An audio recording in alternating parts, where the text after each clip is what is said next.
Hello and welcome back to That 70s Card Show. I'm your host, John Keating, and I thank you for joining me as I take a look back at the cards and the culture of the very colorful 1970s.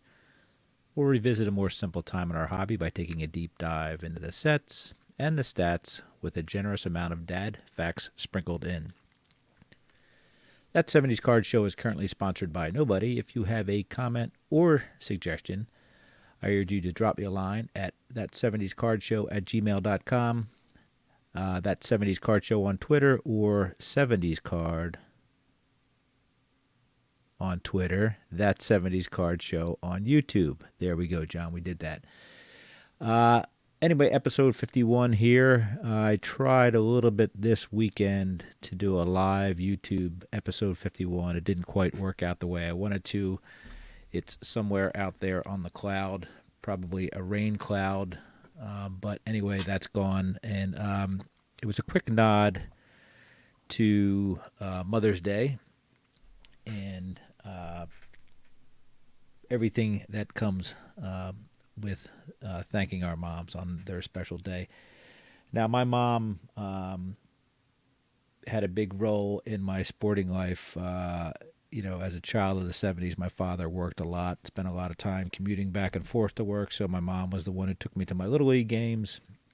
And while my dad was working, I got to go to a lot of baseball games, a lot of Phillies games at Veterans Stadium. And I would sit next to my mom. My two brothers would sit on the third base line. My mother and I would sit on the first base line, thanks to my father's hard work and the company he was working for. So I spent a lot of time watching baseball with my mother. My mother grew up in the North Philadelphia area, and of course that's where the Philadelphia A's and the Philadelphia Phillies played at Shibe and then Connie Mack Stadium.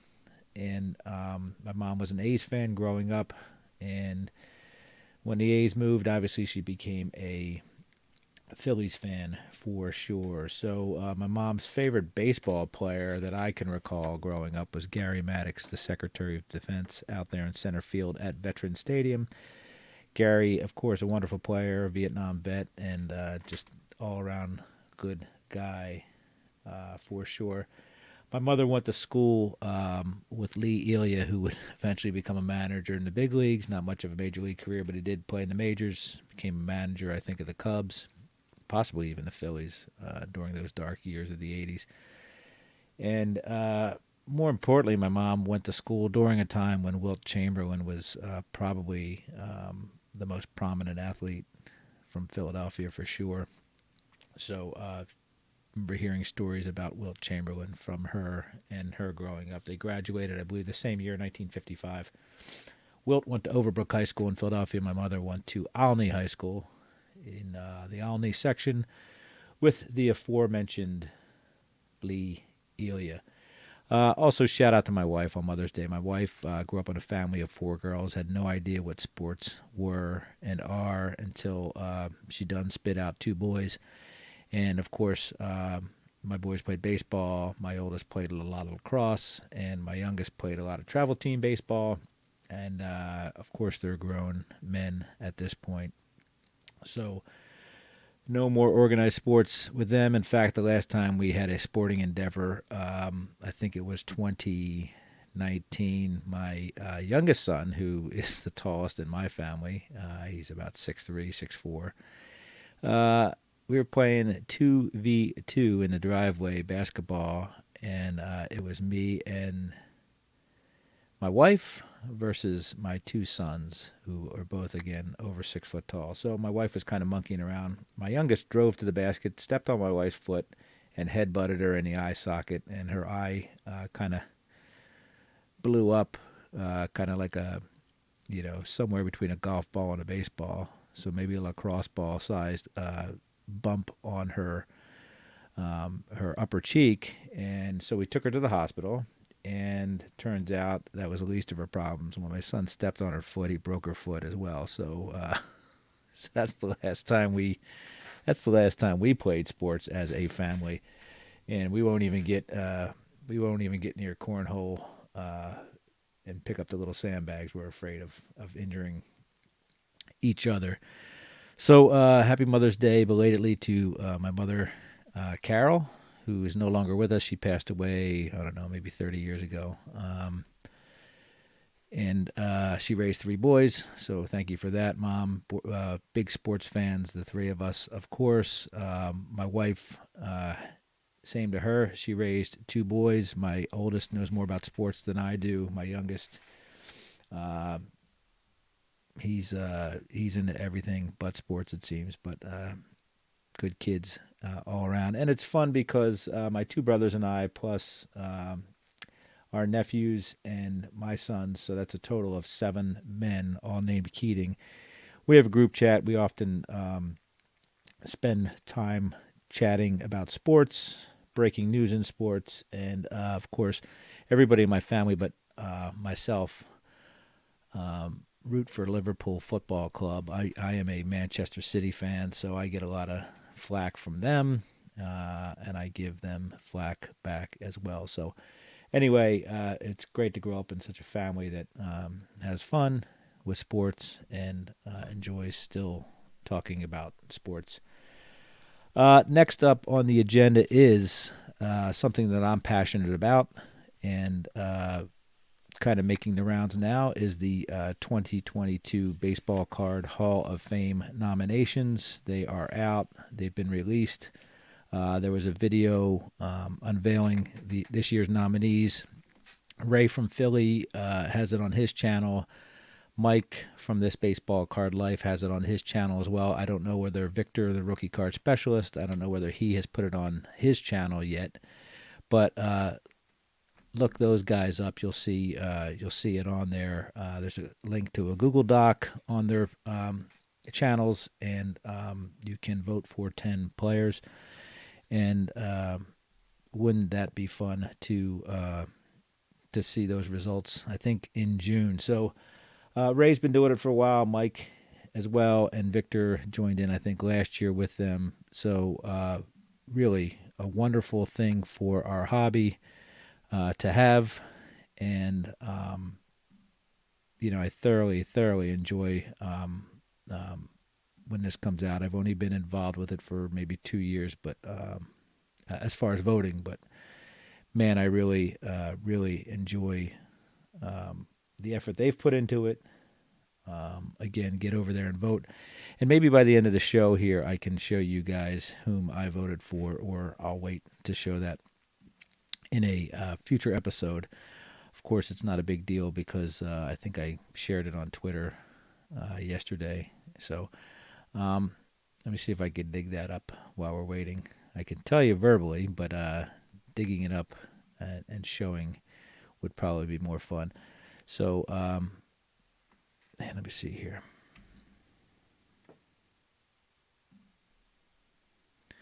Yeah, I'm gonna download this bad boy, and I'm gonna put it up here in a second. Another thing I want to talk about is something my son asked me about in this group chat that I told you we talk about, me and my brothers, and that's Hall of Fame for your city's sports. Now, the obvious thing would to be for people like myself who grew up in a city that has the 4 major sports: baseball, football, hockey, and basketball, to pick one from each. But not all cities have hockey teams or basketball teams or football teams and or baseball teams. So think about that. Think about who the top 4 players on your city's Mount Rushmore would be, sporting-wise. I have opinions, and perhaps I'll get to that too, but I'd like to hear from other folks what they think about that. Again, I would choose initially, so being not a big hockey fan, I initially chose, I think, basketball player, 2 baseball players, and a football player. But maybe I'll give a little more thought into that. So real quick here, I will show on my screen and discuss with you, if you're listening on a podcast, about my 10 cards that I voted for the Baseball Card Hall of Fame. Yogi Berra, Joe DiMaggio, there's a Ty Cobb Cracker Jack in there, 73 Mike Schmidt, 34 Gehrig, T205 Christy Matheson, Gold Border, 1950 Bowman, Jackie Robinson, 73 Roberto Clemente Topps, and the 52 Eddie Matthews rookie card. And it's also, I think, the last card perhaps in the set, so it suffers from condition issues with rubber bands. And of course, the coup de grace, I think he came in 11th last year, and it's the 1960 Carl Yastrzemski rookie card, which is a brilliant card. Lists him as a second baseman, the first of many, many, many Carl Yastrzemski cards that would come out in the 60s, the 70s, and the 80s during his playing days. So there's my top 10 right there. Berra, DiMaggio, Cobb, Schmidt, Gehrig, Mathewson, Robinson, Clemente, Eddie Matthews, and Carl Michael Yastrzemski. So, yeah, I'm happy with that. I'm really happy with that. So get out there and vote. I don't want to influence anybody, but make sure you vote for Carl Yastrzemski, please. Appreciate that. So we're going to talk a little bit about a set this week in a sport that I don't know a lot about or know just enough about to be dangerous, perhaps, is the better terminology. But we're going to talk about hockey. We're going to talk about the 1971-72 season. And more importantly, we're going to talk about the 1971-72 O-Pee-Chee / Topps booklets set. Now, to get something out of the way, my entire life I have used the term O-Pee-Chee. And the more and more collectors that I run into or hear or listen to kind of accentuate the second syllable there. So they go O-Pee-Chee, and I do O-Pee-Chee. So anyway, for this show, we are calling it the O-Pee-Chee / Topps set, 1971-72 booklets. I have a couple of them. I actually have 5 of them myself, and I have 3 doubles. So I have plenty of material here to resource or to source for this podcast. Now, one thing about this is a booklet. These 71, 72 booklets are kind of a knockoff. I should say they are an exact knockoff of the 1970 Topps baseball and probably O-Pee-Chee booklets as well. These are a little bit more valuable than the baseball ones. I guess they're a little more rare, and it's no photographs. It's entirely hand drawn, and that's something that is kind of takes a back seat in the history of Topps now. We know growing up that a lot of the backs of the cards had comics and little comic tidbits thrown in the back, written on the back. And some of the cards were painted back in the day, like the 52s and the 53s. So comics, I am not a comic book collector myself, never have been, but obviously there was a certain period of time where probably boys and girls collected comic books just as much, if not more, than baseball cards and sporting cards. So this thing is a little nod here to the past because it's a full-blown comic thing.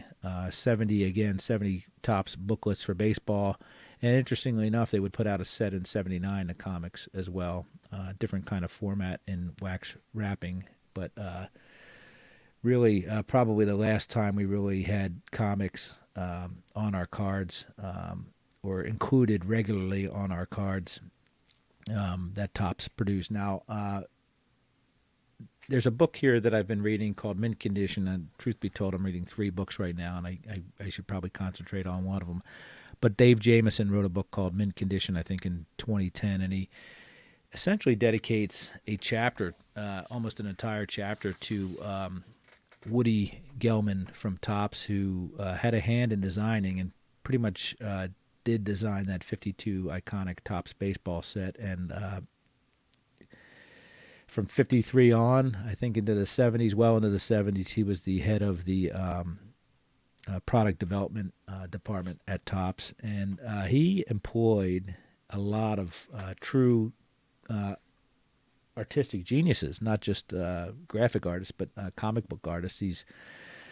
Woody Gelman's the guy who came up with Bazooka Joe, drew him up, and that cartoon character and all that stuff. So there's a legacy there with the Mars Attacks cards in the early '60s. It was turned into a movie. So most of the people that Woody Gelman had working for and with him in the product development team were true comic book artists. So that plays a pretty large role in this set as well. This 71, 72 O-Pee-Chee Topps booklet for the hockey gents. So let's talk a little bit about this set.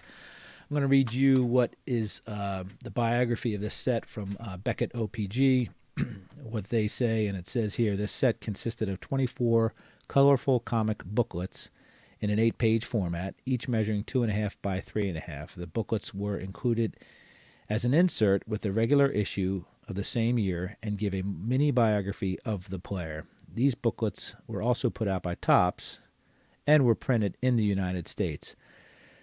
They could be found in either French or English language versions. The booklets were numbered on the fronts with a complete set list on the back. Yeah, so let's get into it here. So these, again, as mentioned in that blurb, these things were available in the packs, 10-cent packs, 1971-72 hockey. Guess what? You got a booklet and a piece of gum in there as well. So kudos to Topps for keeping on there. They just gave us all sorts of stuff in 71, 72. Perhaps some of you guys remember this, getting these out of a pack. I'm a little too young for that, so wasn't quite my era, but pretty cool stuff. Fronts of these cards are pretty bland. These are true paper products. They're almost printed on comic book stock, paper stock. I've thrown up here on my screen. No, I haven't thrown up, but I put up on my screen the card number 2, which is the Phil Esposito story. So our hero is listed in comic book style with the full name on the front, bracketed by the and story, so the Phil Esposito story. Bottom of the printed portion says booklet number 2, which would be number 2 on our checklist. Inside of a kind of a red border for Phil Esposito, and on top of a yellow field is a star that bounces out with a drawn picture of Phil Esposito in cartoon form. Serious, but definitely drawn in a cartoon manner. Now, I brought up 2 of these Phil Espositos because one of the things this set suffered from was there's a red and a pink variation, or pinkish variation. As we know from our overly expensive printer inks, printing is done in a CMY format for cyan, magenta, yellow, with some black thrown in there too.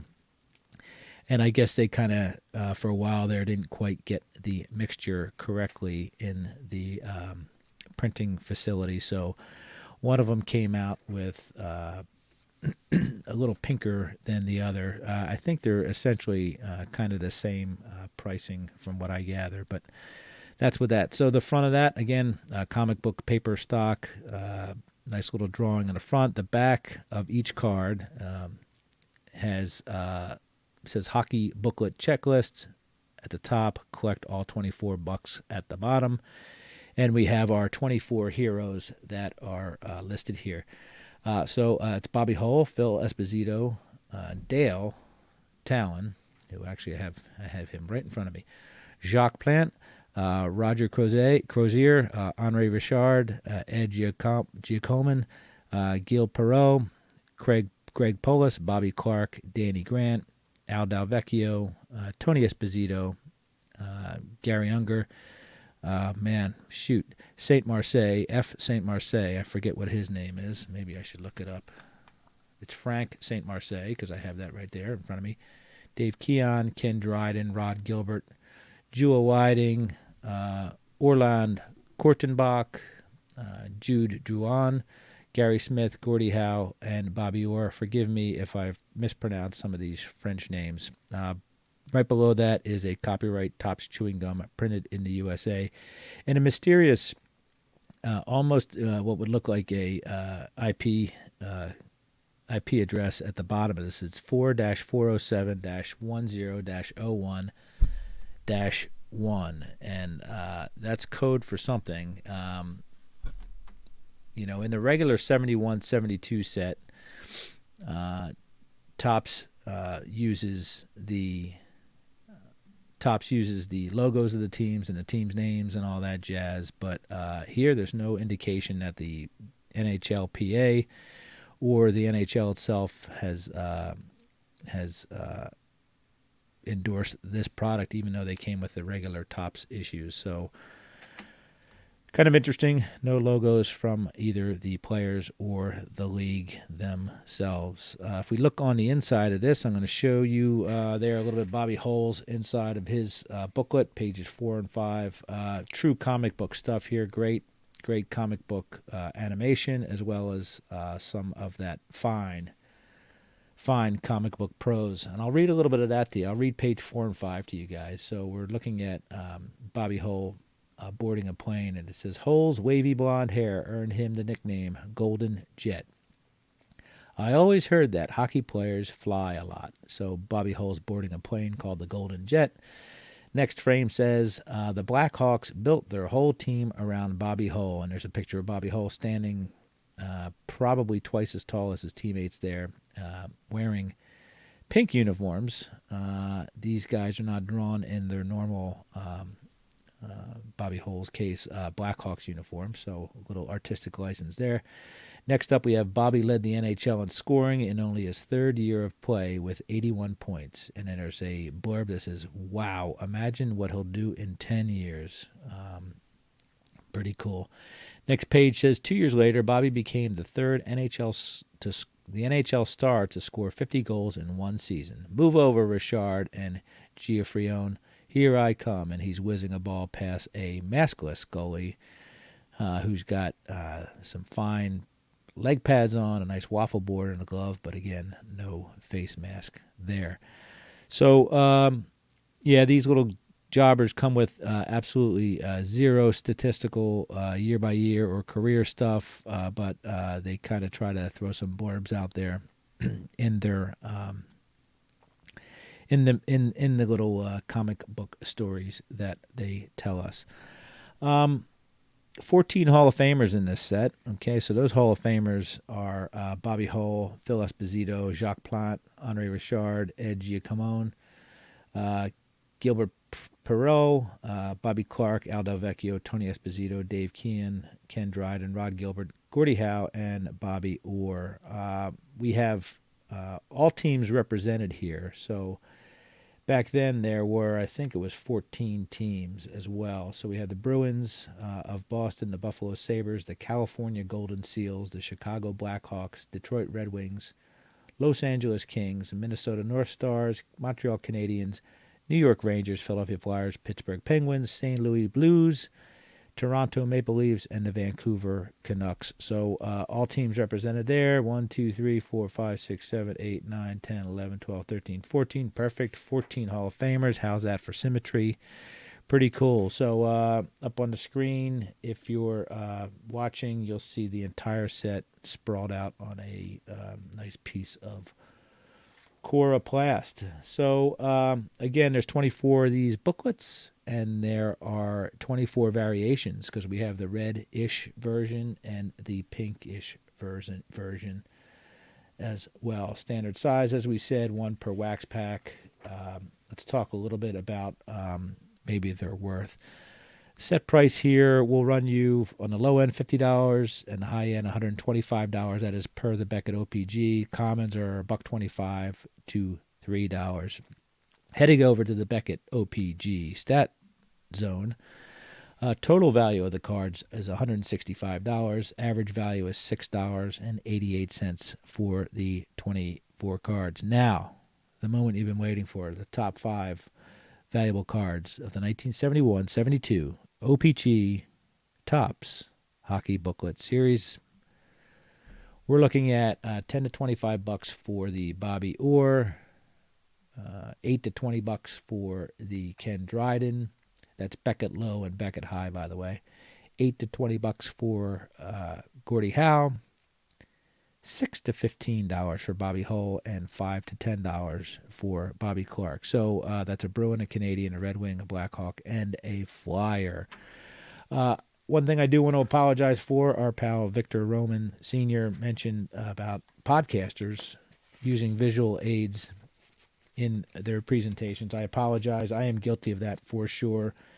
As some of you may or may not know, I started out as just a podcaster. The first 19 episodes or so strictly podcasted.